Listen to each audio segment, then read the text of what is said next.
Okay, good morning, students. I am Sunil Patil, sir, means SS Patil, sir. Today we are looking the new lesson, that is Unit 2.2, the house builder. The house builder. You know, all house means घर. Builder means बांधणारा. To build क्रियापद आहे. To build म्हणजे बांधणे. आणि या बिल्डपासून builder, जसं drive म्हणजे चालवणे, हाकणे, तसं त्यापासून ड्रायव्हर शब्द आहे, चालवणारा, गाडी हाकणारा. तसं हा बिल्डर. तर हाऊस बिल्डर म्हणजे घर बांधणारा असा त्याचा अर्थ होतो. आता बघा, this is warming activity. Let's have chitchat first. तुम्ही जर वर्गात राहिला असता समोरासमोर तर तुम्हाला ही प्रश्न विचारले असते, पण काही हरकत नाही, असंही विचारू शकतो मी, आणि आपण we can discuss with each other. Now the first question is, what is retirement from occupation? एखाद्या व्यवसायातून किंवा नोकरीतून निवृत्त होणं म्हणजे काय? When do people retire? लोक केव्हा रिटायर होतात? Third, for what reasons do people have to retire from their occupation? लोकांना आपल्या व्यवसायातून नोकरीतून रिटायर्ड का व्हावं लागतं? And last one, how do people spend their time after retirement? आणि निवृत्तीनंतर म्हणजे रिटायरमेंटनंतर हे जे निवृत्त लोक असतात, नागरिक असतात, हे आपला वेळ कसा घालवतात? लक्षात. तर अशा प्रकारचे प्रश्न आहेत. तर हे प्रश्न वाचा आणि तुम्ही याच्यावर विचार करा, किंवा घरातल्या मेंबरांना, तुम्ही भाऊ बहीण असेल यांनासुद्धा तुम्ही आपसात चर्चा करू शकता अशा प्रश्नांवरती, आणि त्याची उत्तरं मिळवायची आहेत. Activity first, discuss and match the professionals involve in construction with the work they do. बांधकाम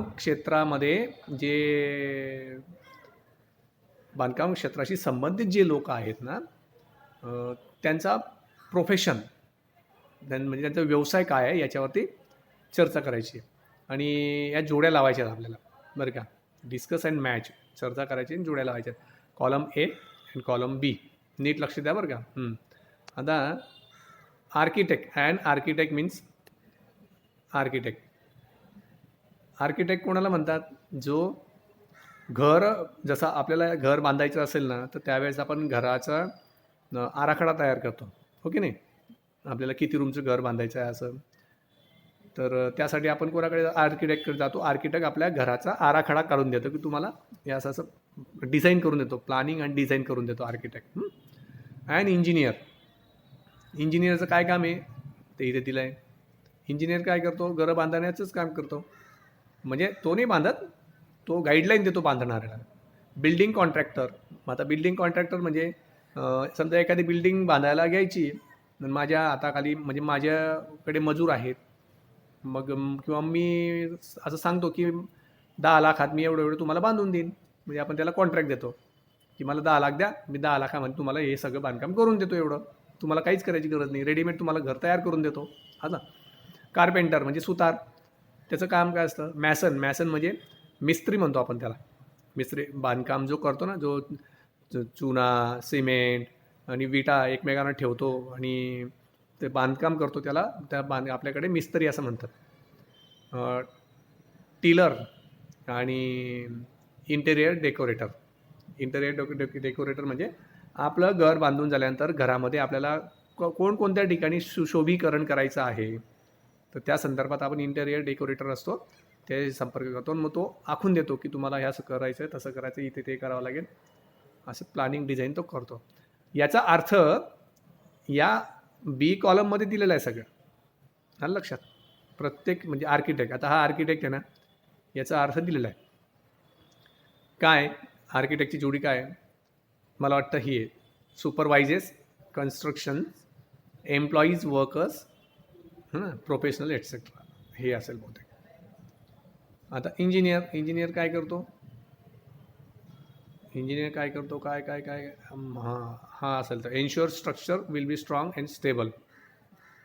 हा लक्षात. तर बाकीचे तुम्हाला शोधायचे, त्याच्यावर विचार करायचा आहे. नेक्स्ट, पुढे आपण जाऊया.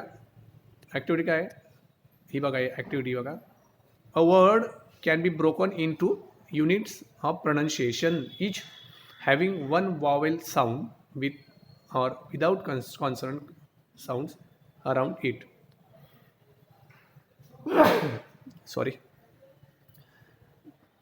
आता a word can be broken up into units of pronunciations each having one vowel sound without consonant sounds around it. त्याला तुम्हाला एक शब्द दिलेला असेल, त्या शब्दाचे जेवढे तुकडे किती तुकडे होतात त्याला इंग्रजीमध्ये सिलेबल असं म्हणतात. हे बघा, सिलेबल इंग्रजीमध्ये सिलेबल असं म्हणतात. आलं लक्षात. म्हणजेच काय, शब्दांचे अवयव म्हणतात त्याला. शब्दांचे अवयव किती तुकडे पडतात बघ त्याचे. आता खाली काही शब्द दिलेले आहेत बघा. पहिला शब्द आहे टू. टू हा शब्द दिला.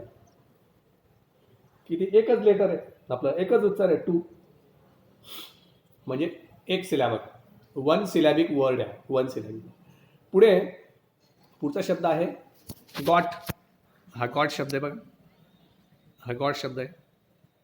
गॉट किती उच्चार होता बघा. गॉट एकच होतं, गॉट होतं.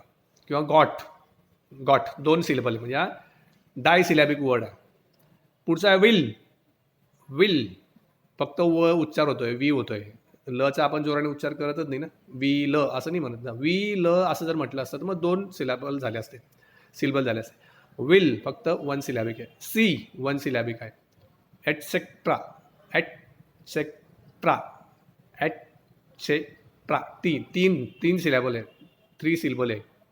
आणि पुढचा शब्द आहे हॅव. हां, हॅव वन सिलॅबिक वर्ड आहे. हॅव. जस्ट वन सिलॅबिक आहे. मग आता इकडे हा मॅसन बघा. मॅसन, मॅसन दोन सिलॅबिक आहे. बिल्डर, बिल्डर दोन सिलॅबिक. बिल्डर दोन सिलॅबिक आहे, दोन सिलेबल आहे. हॅव एकच सिलेबल आहे. आता पुढे बघा किती तुकडे झालेत बघा. ते दिलं आहे. इंजिनियर, इंजिनियर चार चार तुकडे पडल्याचे बघा. इंजिनियर, इंजिनियर चार तुकडे पडले. म्हणजे याला मोनोसिलॅबिक. चार तुकडे पडले म्हणजे त्याला फोर सिलेबल वर्ड आहे तो. म्हणजे दुसऱ्या शब्दात त्याला मोनोसिलॅबिक असं म्हणतात. Sorry, polysyllabic, poly. कळलं. तर अशा प्रकारे शब्दांचे तुकडे पडतात, त्याला इंग्लिशमध्ये सिलेबल असं म्हणतो. इथे काय म्हणतात आता, write down names of any 5 of your classmates and break them up into syllables. आता तुम्ही तुमच्या वर्गमित्रांची कमीत कमी 5 नावं, कमीत कमी 5 नावं घ्या आणि त्या नावांचे तुकडे पाडा. म्हणजे त्या शब्दाचे जे नाव असं, उदाहरणार्थ असं नाव घ्या, राहुल. राहुल हे नाव आहे. किती तुकडे पडतील, राहुल. पण आपण बोलताना असं बोलतो का, राहुल, राहुल असं बोलतो का, नाही. राहुल बोलतो. म्हणजे फक्त दोनच उच्चार ऐकू येतात बघा. राहुल लचा उच्चारच येत नाही. म्हणजे दोन सिलेबल आहेत या राहुल या नावामध्ये. मग समजा एखाद्याचं नाव असेल खंडेराव, खंडेराव, खंडेराव. मग आपण बोलताना कसं, खंडेराव म्हणजे वचा उच्चार येतच नाही शेवटी. म्हणजे तीन आहेत, खंडेरा म्हणजे तीन सिलेबल आहेत या शब्दामध्ये. असे तुम्हाला नावं 5 जेवढे असतील तेवढे, आणि त्याचे सिलेबल कसे, तुकडे कसे पाडता येतील हे तुम्ही करण्याचा प्रयत्न करायचा आहे. Write down the number of syllables in each of their names. आणि जे नावं लिहिले त्याच्यात किती सिलेबल्स सापडतात ते तुम्ही नोट डाऊन करायचं आहे. आलं लक्षात. आता पुढे आपण जाऊया. हां, प्रत्यक्ष आता आपण लेसनच बघूया. ओके. तुम्ही प्रत्येकाने प्रत्येक ओळीवर लक्ष असलं पाहिजे तुमचं. मी न्यू आणि डिफिकल्ट शब्द असतील, I will underline those new and difficult words which you come across for the first time. Okay. Now I am reading this story लाऊडली. This is a story of a mason who worked for a building contractor. The mason always strove to do to do his work to perfection. Okay, as soon as a house had been designed by the architect and details finalized by the engineer, the contractor would send for the mason and leave the responsibility of building the house to him. The mason would then, without wasting any time, start his work. Okay, start his work.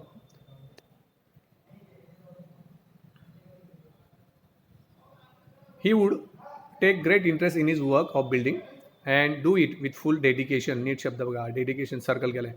He made sure that he used the best construction material of high quality. The measurements of the walls, doorways, arcs, etc. were perfect, and he gave an excellent and appealing finish to whatever he built. The owners of the new houses built would be more than satisfied with the construction because because of the zeal, diligence, loyalty, loyalty, and persistence that he displayed in his work. The mason was in great demand and fetched good business to his contractor. Subsequently, the contractor recompensed the mason. Recompensed the mason handsomely, with a very good salary. He could meet the needs of his family sufficiently without any scarcity. Scarcity. Okay. पुढे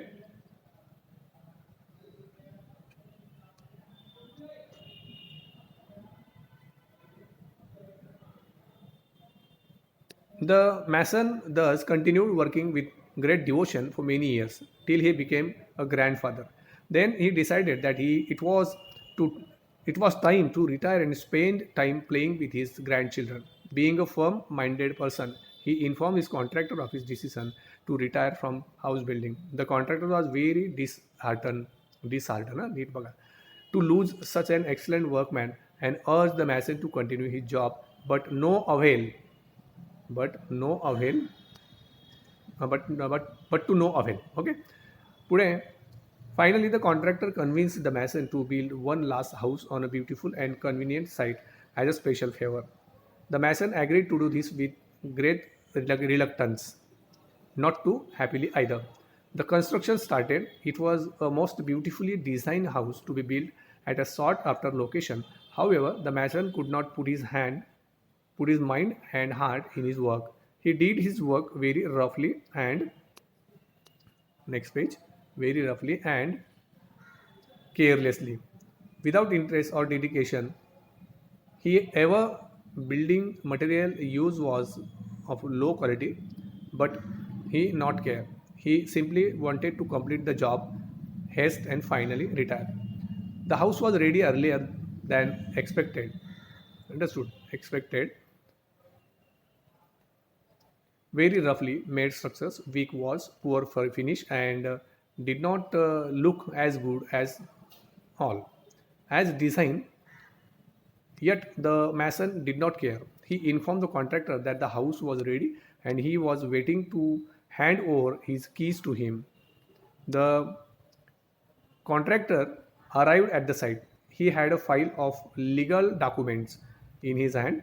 The mason handed over the new house key to him, but the contractor did not step out forward to enter the house to see it.